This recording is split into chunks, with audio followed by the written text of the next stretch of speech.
Klasifikasi sumber daya alam berdasarkan jenisnya. Yang pertama ada hayati abiotik.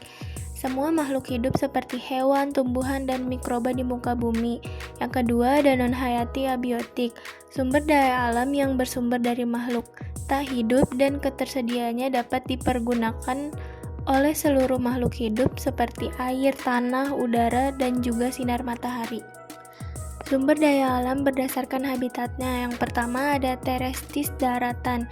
Sumber daya alam yang berhubungan dengan tanah sebagai tempat untuk beraktivitas, contohnya pertanian dan peternakan. Yang kedua, akuatik perairan.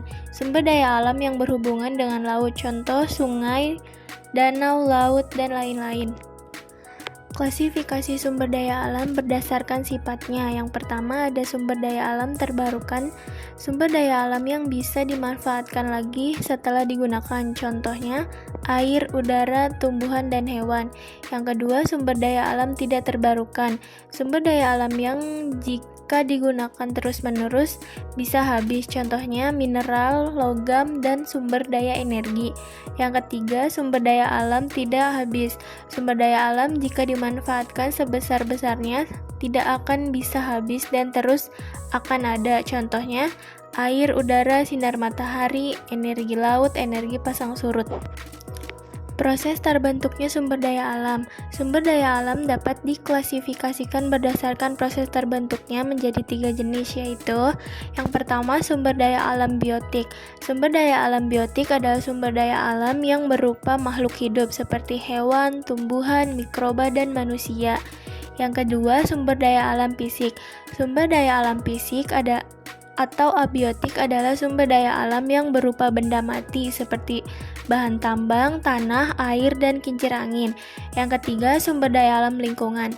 Sumber daya alam lingkungan perpaduan antara sumber daya alam biotik dan abiotik seperti panorama laut, keindahan pegunungan, dan lembah.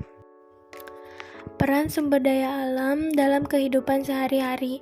Yang pertama, sebagai kebutuhan pokok, yang kedua sebagai bahan baku, yang ketiga sebagai sumber energi, yang keempat sarana rekreasi. Faktor kerusakan sumber daya alam.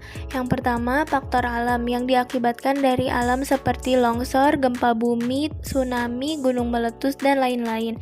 Yang kedua, faktor manusia.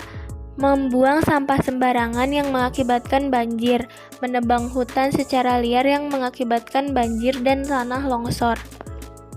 Bentuk-bentuk kelestarian sumber daya alam, yaitu yang pertama ada reboisasi, yang kedua melestarikan tumbuhan serta hewan-hewan langka, yang ketiga melakukan tebang pilih dan tidak membakar hutan.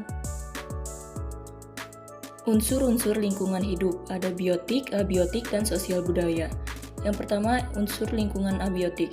Unsur lingkungan hidup yang terdiri atas benda-benda mati dan sangat berpengaruh pada kehidupan makhluk hidup, seperti air, angin, cahaya matahari, derajat kesamaan, garam, kelembapan udara, suhu, dan tanah. Yang kedua ada unsur biotik. Unsur lingkungan hidup yang terdiri atas manusia, hewan, tumbuhan, dan organisme kecil yang tidak terlihat. Unsur ini dibagi menjadi 3, yaitu autotrof disebut sebagai produsen karena dapat membuat makanan baik untuk diri sendiri maupun untuk organisme. Selanjutnya heterotrof disebut sebagai konsumen karena mendapatkan makanan dari autotrof atau sesama heterotrof. Selanjutnya dekomposer disebut sebagai pengurai karena bertugas menguraikan sisa-sisa makhluk hidup yang sudah mati menjadi senyawa anorganik sehingga dapat menyuburkan tanah. 3. Unsur sosial budaya. Ada yang pertama, adat istiadat berasal dari para leluhur yang harus dijaga kelestariannya oleh masyarakat yang menganutnya. Yang kedua, hukum diterapkan agar kehidupan berjalan dengan baik dan lancar. Yang ketiga, ada moral, aturan dan norma yang berlaku di dalam masyarakat termasuk ke dalam moral yang harus dipatuhi.